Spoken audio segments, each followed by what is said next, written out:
இந்த மகர ராசிக்காரர்கள் வழிபட வேண்டியது பழனி. பழனி முருகனை போய் சேவிக்கிறது. இந்த விஷயத்துல என்னன்னா, நான் ஆண்டியார் கஷ்டப்பட்டவனுக்கு தான் கஷ்டம் தெரியும் அப்படிங்கிறது தான் அந்த ஆண்டி குலம். அவனுக்கு பேர் என்ன தெரியுமா?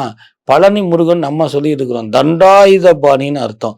எவ்வளோ பெரிய கண்டத்தை தாண்டணும்னாலும் தண்டாயுதபாணி இருந்தால் தாண்டிடலாமா. அதனால அந்த ஆண்டியை செவிச்சாலும் அரச ராஜாங்க சேவை செவிச்சாலும் ஒன்று தான் என்பதை நினைவில் கொள்ளுங்க. இந்த மகர ராசிக்காரர்கள் பழனி செல்லும் பொழுது விருத்தியோகமாக வியாழன் வெள்ளி சனி ஞாயிறு திங்கள், வியாழன் வெள்ளி சனி ஞாயிறு திங்கள்ல மகர ராசிக்காரர்கள் பழனி முருகனை சேவிங்க. மகத்தான வாழ்க்கை உண்டு. அரசாங்கத்துறையில் சிறப்பு மிக்க பெயரும் புகழும் உண்டு. பொருளாதாரத்தில் இன்க்ரிமெண்ட்டு, அரசாங்கத்துறையில் வாங்கின கடன்கள் எதுவும் இருந்தால் அடைபடும்.